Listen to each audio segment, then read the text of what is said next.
이제 우리 퐁실이랑 상의한 레시피로 우리 제노아즈를 구워 볼 건데요. 레시피를 요청할 때 1호 사이즈 기준으로 요청을 했고 시트의 높이가 5.5cm 정도 됐으면 좋겠다라고 했어요. 이 5.5cm는 반죽을 팬닝했을 때 거의 한 70~80% 정도 가까이 반죽을 담아야 나올 수 있는 높이예요. 그러니까 반죽의 양이 꽤 많다고 볼 수 있죠. 150도에서 155도 사이에서 온도가 유지하게끔 해주고 30분에서 35분 정도 시트를 구워 보도록 할게요. 시트를 다 구운 다음에 평가하기 위해서 레시피에 2배합을 해줄 거예요. 1호 사이즈 2개 양의 반죽이 나오겠죠? 재료 계량한 것부터 체크해 볼게요. 여러분, 재료 준비하기 전에 꼭 해둬야 되는 2가지가 있습니다. 첫 번째는 팬에 유산지 깔아두기, 두 번째는 오븐을 켜서 예열해주기입니다. 아주 기본적인 거지만 요거 깜빡하면 타격이 큽니다. 박력분과 전분은 2배합해서 이렇게 체에 담아서 계량해뒀고요. 체는 우리 미리 쳐두셔도 되지만 저는 오늘 직전에 칠게요. 넓고 깊은 볼에 전란 6개, 노른자 2개 넣어주시고요. 이 볼에서 반죽까지 완성해 줄 거예요. 설탕 160g, 꿀 20g은 시작 직전에 넣어줄게요. 무염버터 40g, 우유 60g은 중탕을 해줄 거라 좁고 깊은 스텐볼에 함께 담아서 준비해주세요. 이렇게 재료 준비를 끝냈고요. 이제 제노아즈 만들기 시작해 볼게요. 중탕을 이용할 거라 가장 먼저 냄비에 물을 3분의 1 정도만 담아서 미리 불에 올려주세요. 이때는 꼭 무거운 밀크팬을 사용해 주셔야 됩니다. 미리 계량해 둔 설탕과 꿀을 달걀을 담은 스텐볼에 넣어주세요. 이제 핸드믹서를 사용해서 달걀을 풀고 거품을 일으키는 휘핑을 해줄 건데요. 이렇게 휘핑을 해서 달걀과 설탕이 어느 정도 섞이면 중탕으로 반죽의 온도를 37도에서 40도 정도로 올려줄게요.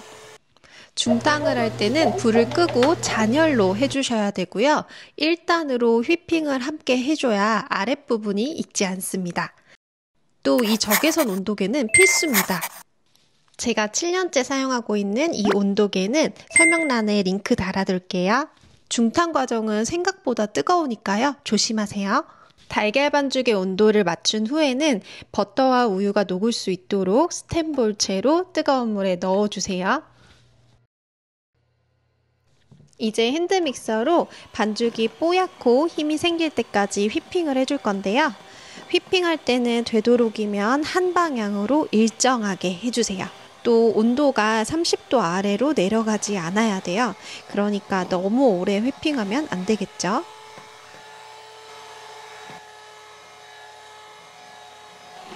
이제 반죽에 힘이 생겼는지 반죽을 들어서 리본을 그려볼게요. 이때 3초에서 5초 정도 리본 모양이 유지돼야 됩니다. 잘 유지되네요. 이렇게 하면 반죽이 완성됐는데요.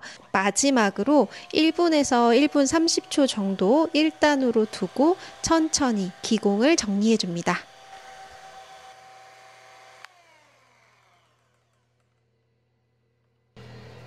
이제 가루는 채쳐서 정리된 반죽에 넣어줄 건데요.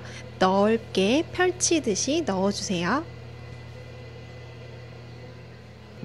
이 가루는 주걱을 활용해서 반죽과 섞어줍니다. 이 과정은 정말 중요한 과정인데요. 반죽은 꺼지지 않아야 되고 가루는 뭉치지 않도록 골고루 섞어줘야 합니다. 팁이 있다면 주걱은 세웠다가 눕히고 퍼 올리듯이 살살 섞어주세요.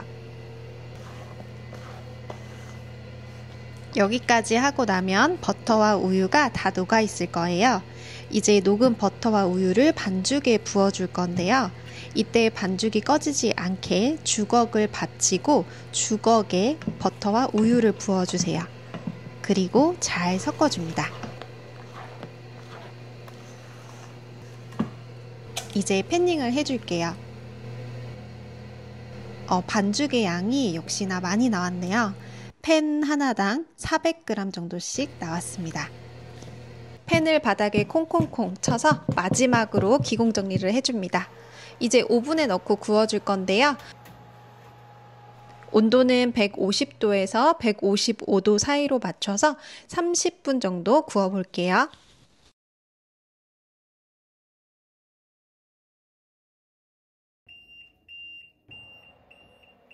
안쪽까지 잘 익었는지 꼬지 테스트를 하고 탕탕 하고 쳐서 팬에서 꺼낸 다음 완전히 식혀줍니다. 겉모습을 보면 잘 된 것 같은데 과연 이 속은 어떨까요? 제대로 된 평가를 위해 하루 동안 냉장 보관을 했고요. 오늘은 그 다음 날입니다. 드디어 퐁실이랑 만든 제누아즈를 평가해 볼 건데요. 제누아즈는 4가지로 평가를 할 건데요. 눈으로 보고, 잘라보고, 또 만져보고, 마지막으로 맛까지 보도록 하겠습니다. 우선 눈으로 겉모습을 평가해 보도록 할게요. 일단 그냥 딱 봤을 때 윗면이 뭐 많이 터지거나 아니면 푹 가라앉거나 한 건 보이지 않고요. 잘 된 것 같죠? 또 색깔도 과도하게 까만 부분이나 탄 부분 이런 게 많이 보이지는 않아요. 우리 퐁실이랑 레시피 만들 때 제가 높이를 5.5cm 정도 나오게 해달라고 했잖아요. 요청대로 나왔는지 높이부터 재볼게요. 오, 네, 꽤 높습니다. 꽤 높네요. 그죠? 지금 5.5면 이 정도인데 그럼 얘는 시트가 4장 정도 나온다고 봐주시면 좋을 것 같습니다. 그리고 지금처럼 살살 눌러봤을 때 속이 꽉 찬 게 느껴져요. 껍질은 얇고 속까지 꽉 찬 게 느껴집니다. 우선 겉모양은 아주 준수하네요. 어디 막 찌그러지거나 뒷면도 판판하고 괜찮고요. 그리고 뭐 위에가 울퉁불퉁하거나 경사지거나 하지 않았고 골고루 평평하게 아주 잘 익었습니다. 그래서 유산지도 잘 떨어지네요. 어디 늘러붙거나 찢어지지 않고 뒷면 아쉬운 점이 하나 있어요, 여러분. 여기 지금 오돌도돌한 거 보이세요? 가루류들이 잘 섞이지 않았다는 얘기거든요. 그리고 그 안 섞인 부분들이 제누아즈 오븐에 넣기 전에 탕탕탕탕 쳐줬잖아요. 그때 아래쪽으로 이렇게 쏠린 거라고 보시면 될 것 같아요. 이게 조금 아쉽네요. 반들반들하지 않은 게. 이런 경우는 박력분이나 뭐 전분 같은 가루류가 채가 잘 안 쳐졌거나 아니면 양이 너무 많거나 아니면 반죽의 온도가 낮았거나 잘 섞지 못해서 일어나는 현상이라고 보시면 될 것 같고요. 저도 원인을 한번 찾아보겠습니다. 살짝 도구 탓을 좀 하고 싶네요. 우선은 잘라볼게요. 떨립니다. 떨립니다. 여러분이 좋아하시는 그 단면이 예쁘게 나올 수 있기를 바라면서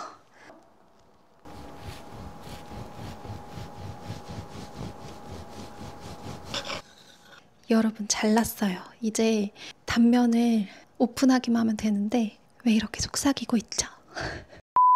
단면을 한번 보도록 하겠습니다. 떨립니다. 오, 여러분, 여러분 아름답지 않습니까? 오, 너무 좋아요. 너무 좋아요. 오, 좋습니다. 빵가루 살짝만 털어줄게요. 촉감도 굉장히 촉촉해요. 뭔가 꺼끌꺼끌한 느낌이 아니라 뭔가 촉촉한 느낌이고 소리도 좀 좋은데요?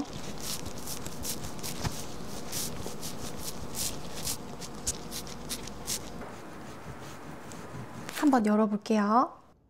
오, 여러분 너무 곱습니다. 촉감도 너무 좋아요. 수분감이 충분히 있고요. 자, 이제 단면을 한번 볼게요. 일단 색깔이 너무 좋습니다. 진짜 연한 노란색이고요. 그리고 색감도 골고루 뭐 어디 얼룩덜룩한 거 없이 골고루 잘 퍼져 있고 또 속에 이렇게 찐득찐득해 보이는 부분 없죠, 중간에. 고루고루 잘 익은 것 같습니다. 지금 이렇게도 보시면 이 진한 부분 윗면을 우리 껍질이라고 보통 표현을 많이 하는데 이 껍질이 이렇게 얇아야 돼요. 그리고 껍질이랑 속살 사이에 공간이 남아있거나 구멍이 나 있거나 하면 안 됩니다. 이렇게 껍질이 얇고 껍질 끝까지 속살이 쫙 차 있어야 됩니다. 그리고 단면 조직을 한번 볼게요. 지금 보시면 이렇게 동글동글동글 작은 기포들이 모여서 이제 조직들을 만드는데, 이 조직이 대체적으로 고른 편이죠. 균일합니다. 큰 구멍이 뻥 뚫려 있거나 또 기포가 보이지 않네요. 그런데 중간중간 이렇게 큰 구멍들, 요거는 사실 큰 거라고 할 수도 없는데 어쨌든 이렇게 다른 크기의 구멍들이 가끔 나 있기는 합니다. 그래도 전체적으로 아주 좋습니다. 아주 마음에 들고요. 요 기공들이 생기는 이유는 특히 우리 거품 올릴 때, 그리고 올린 거품을 섞을 때 균일하지 않은 기포들이 남은 상태로 오븐에서 구워지면 이제 이런 구멍들이 생기는데, 이렇게 큰 구멍이 뻥 뚫리기도 하고 아니면 진짜 터널처럼 뻥 하고 길이 나 있는 경우도 있어요. 그래서 그 두 가지만 빼고 이 정도 구멍은 괜찮습니다, 여러분. 제가 구워서 그런 건 아니고요. 그리고 우리 세 번째, 만져보기. 제누아즈 평가의 하이라이트죠. 얘가 레시피 이름처럼 퐁실퐁실 탄력이 있는지 손으로 한번 꾹 눌러보겠습니다. 이제 손으로 꾹 하고 한번 눌러볼 건데요. 손으로 눌렀을 때 다시 퐁 하고 모양이 돌아와야 돼요. 그래야 촉촉하고 탄력 있는 시트라고 할 수 있어요. 이게 또 소리가 또 기가 막히잖아요. 마이크를 대고 한번 해보도록 하겠습니다. 아, 긴장됩니다. 자, 눌러볼게요, 여러분. 기회는 단 한 번. 과연 퐁실이는 올라올 수 있을 것인가?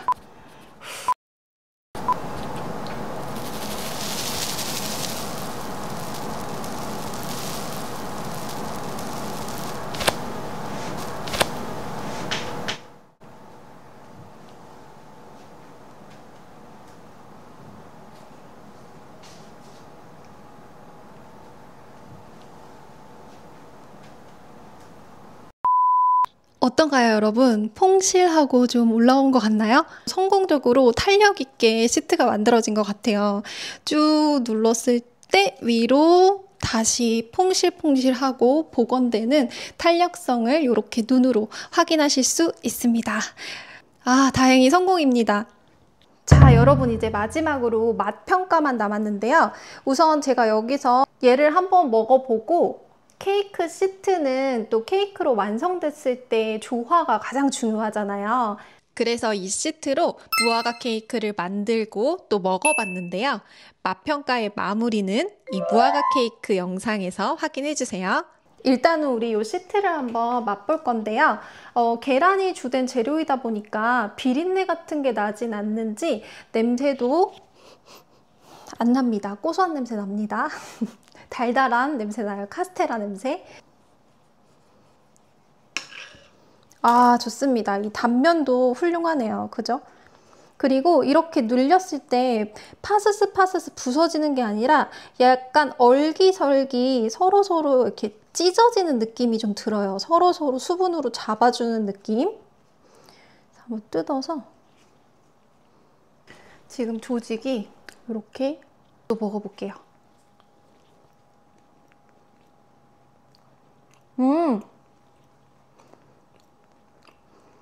여러분, 맛있습니다.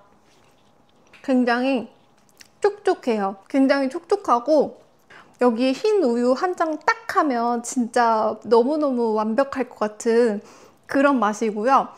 당도는 우리 퐁실이가 얘기했던 것처럼 은은하게 담백하다까지는 아니지만 그래도 좀 당도가 느껴져요. 여러분, 맛있습니다. 여러분, 이 레시피로 먹으면서 얘기해서 죄송해요. 저처럼 두 개 만들어가지고 하나는 그냥 카스테라처럼 흰 우유랑 같이 한번 잘라서 드셔보시고요. 나머지 하나는 무화과 사오셔가지고 무화과 케이크로 만들어서 한번 드시면 좋을 것 같습니다. 그럼 우리 퐁실하루 제누아즈 평가 이렇게 마무리하겠습니다. 지금까지 시청해주셔서 정말 감사드리고요.